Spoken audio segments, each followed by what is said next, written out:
السلام علیکم خواتین و حضرات، میں ہوں آپ کی میزبان یاسمین آفتاب علی، چینل یاسمین آفتاب علی، پروگرام یاسمین آفتاب علی کے ساتھ۔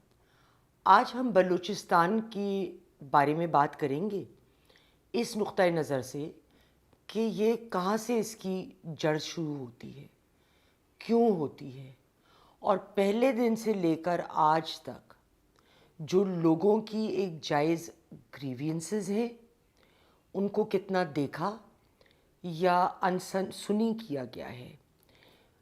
جو بلوچستان لبریشن آرمی اس وقت جو اس کی ساخت ہے وہ کیا ہے، اور لوگ عموماً مجید بریگیڈ سے تو واقف ہیں جو اس کی ملیٹنٹ ونگ ہے، مگر اس کے علاوہ ان کے 4 ونگز اور ہیں، ان کے ذمے کیا کیا کام ہیں، اور ہمیں کیوں ایکچول ٹیررسٹ ایکٹیویٹیز کو جو بلوچیوں کی جائز ڈیمانڈز ہیں ان سے الگ کر کے دیکھنے کی ضرورت ہے۔ خواتین و حضرات، اس سے پہلے کہ ہم اپنے پروگرام کی طرف جائیں، آپ نے اگر ابھی تک چینل یاسمین آفتاب علی سبسکرائب نہیں کیا تو پلیز ضرور سبسکرائب کیجئے، بیل آئیکن کو دبائیے، اور پروگرام پسند آئے تو لائک کریں، شیئر کریں، کمنٹ باکس میں کمنٹ دینا بالکل مت بھولیے گا۔ بلوچستان میں بہت سارے خوفناک اور بھیانک واقعات وقت کے ساتھ ساتھ بڑھتے چلے جا رہے ہیں۔ ہمیں یہ بتایا گیا ہے اور اس کے شواہد بھی موجود ہیں کہ انڈیا کی فائنینشیل سپورٹ اور ٹریننگ کی مدد کے ساتھ بی ایل اے جو ہے وہ ایک بہت خطرناک آرگنائزیشن کی شکل اختیار کر گئی ہے۔ تاہم بی ایل اے اور انڈیا دونوں ہی اس امر کو مسترد کرتے ہیں۔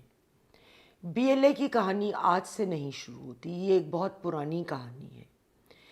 وہ پچھلے 25 سال سے یہ ایک انتہائی خطرناک تنظیم کا رخ لے چکی ہے، اور حکومتی ادارے بظاہر نظر یہ آتا ہے کہ ان کے اوپر، اس تنظیم پر ایک مستقل طور پہ حاوی ہونے میں کامیاب نہیں ہو پائے۔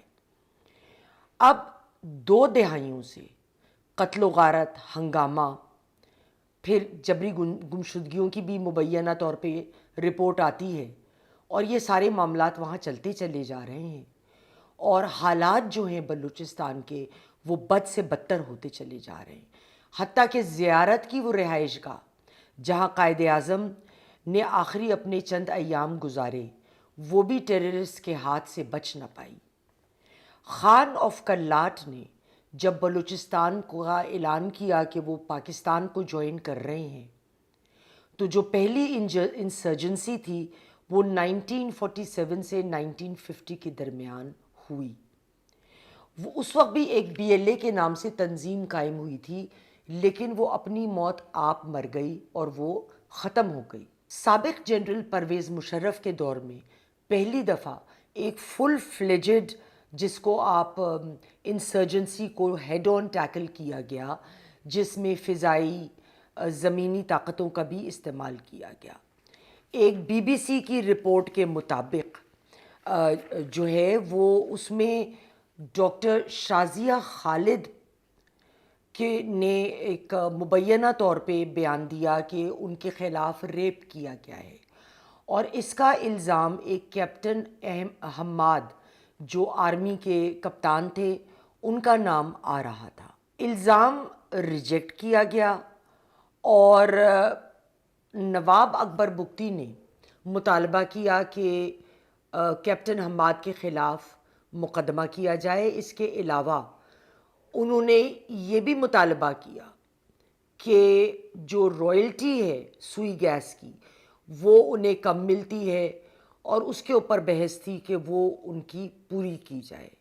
ہو سکتا ہے ان کی اصل جو ریکوائرمنٹ تھی وہ رائلٹی گیس کے حوالے سے ہو، اور ڈاکٹر شازیہ خالد کے مقدمے کو انہوں نے ایک آڑ کے طور پہ استعمال کیا ہو، لیکن یہ مقدمہ، یہ مطالبہ ان کا الٹا پڑ گیا، اور ایک غار میں چھپے ہوئے جب تھے نواب بگٹی اور ان کے ساتھی تو ادھر اٹیک ہوا اور اس غار کو اڑا دیا گیا اور ان کی ہلاکت ہو گئی۔ اس کے بعد 2002 میں بی ایل اے پھر دوبارہ قائم ہوئی، اور یہ ایک سمال لیول پہ قائم ہوئی تھی، بڑے چھوٹے سے لیول پہ قائم کی گئی، جو نواب اکبر بگٹی کے ہلاکت کے بعد وجود عمل میں آئی، اور ان کے خلاف آپریشن کا سلسلہ آج تک جاری ہے کسی نہ کسی شکل میں۔ اور یہ کس نے قائم کی؟ نواب خیر بخش مری کے بیٹے بالاج مری نے 2000 میں اس کی شروعات کی تھی۔ 2002 میں یہ ذرا مضبوطی پکڑی۔ بلوچستان میں کام کرنے والے لوگوں کو قتل کرنا، خاص کر پنجابیوں کی ٹارگٹ کلنگ، اس کے علاوہ حکومتی املاک کو نقصان پہنچانا، جو سی پیک میں چائنیز کام کر رہے ہیں ان کے اوپر بتدریج حملے کمر کرنا، جو جان لیوا بھی ثابت ہوئے بہت سارے مواقعوں پہ، وہ شروع ہو گئے۔ 2007 میں بالاج مری کو ایک آپریشن میں افغانستان میں ہلاک کر دیا گیا، جس کا الزام بی ایل اے نے پاکستان افواج پہ لگایا تھا۔ 7 اپریل 2006 میں اس کو ایک دہشت گرد تنظیم قرار دیا گیا، اور پاکستان کے بعد بہت سارے ممالک جس میں امریکہ، کینیڈا، دوسرے ممالک شامل ہیں، انہوں نے ایک ایک کر کے بی ایل اے کو ایک ٹیررسٹ آرگنائزیشن قرار دیا تھا۔ 2017 میں استاد اسلم عرف اچھو اور زیب بشیر کو تنظیمی اصولوں کی خلاف ورزی کرنے پر بی ایل اے سے نکال دیا گیا۔ یہ دونوں مڈل کلاس کے کمانڈر تھے۔ استاد اسلم پر الزام تھا کہ وہ لیڈرشپ کی اجازت کے بغیر علاج کرانے کے لیے انڈیا چلے گئے۔ دونوں کمانڈر جو تھے وہ جب یہاں سے نکالے گئے تو اس تنظیم کا ایک بڑا حصہ اپنے ساتھ لے گئے، اور بی ایل اے کے نام سے ہی تنظیم کو سٹارٹ کیا۔ بی ایل اے کا جو ہیڈ تھے بڑے عرصے تک وہ زیب بشیر، کیونکہ استاد اسلم اچھو جو ہیں وہ ہلاک ہو۔ بی ایل اے نے اپنی اسٹریٹجیز بہت عقل مندی سے، نئی ٹیکنیکس کو استعمال کرتے ہوئے، سوشل میڈیا ہے اس کا استعمال کرتے ہوئے، اور جو یہ اسٹریٹجیز تھیں ان کو استعمال کیا۔ اب ہم بات کریں گے ان ونگز کی جو بی ایل اے کی ہیں۔ لوگ مجید بریگیڈ کو بہت اچھے سے جانتے ہیں۔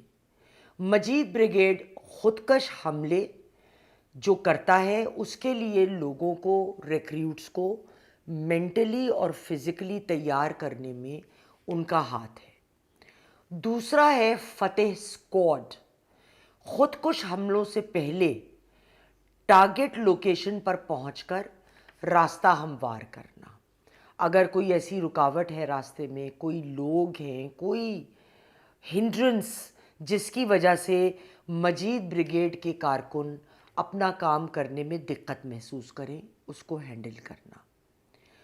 تیسرا اسپیشل اور ٹیکٹیکل اسکواڈ ہے، جو اعلیٰ حکام کے اغوا اور قتل کا ذمہ دار ہے۔ اس کے بعد زریاب ونگ ہے جو انٹیلیجنس گیدرنگ کرتی ہے۔ فنڈنگ انڈیا کی جانب سے آتی ہے، اور لاجسٹکس پرووائڈ کرنا، ہتھیار پرووائڈ کرنا بھی۔ آئیے میں آپ کو بول ٹیلی ویژن میں دیے گئے ایک بی ایل اے کے کارکن جنہوں نے رضاکارانہ طور پر خود کو گیو اپ کیا، ان کے انٹرویو کا ایک چھوٹا سا ایکسرپٹ سنواتی ہوں۔ جب یونیورسٹی جوائن کی تو یونیورسٹی کے اندر ایسے اسٹوڈنٹس کے ساتھ میرا اٹھنا بیٹھنا ہوا جن کا تعلق بلوچستان سے تھا۔ انہوں نے مجھے اس بات پر قائل کیا کہ میں بلوچستان کی آزادی کے لیے ہتھیار اٹھاؤں۔ یہ طالب علم پنجاب یونیورسٹی لاہور بلوچ کونسل کے ساتھ تھے۔ بلوچ کونسل میں بلوچ طالب علموں کی ذہن سازی کیا جاتا ہے۔ جب سیمسٹر کی چھٹیوں پہ میں گھر واپس آیا تو ان دنوں کوئٹہ میں بلوچ یکجہتی کمیٹی کا دھرنا ہو رہا تھا۔ چھٹیوں کے دوران میرے ساتھی طالب علموں نے مجھے اسی احتجاج میں جانے پر قائل کیا۔ اس احتجاج میں مزید کچھ لوگوں نے میری ذہن سازی کی اور مجھے بہکایا۔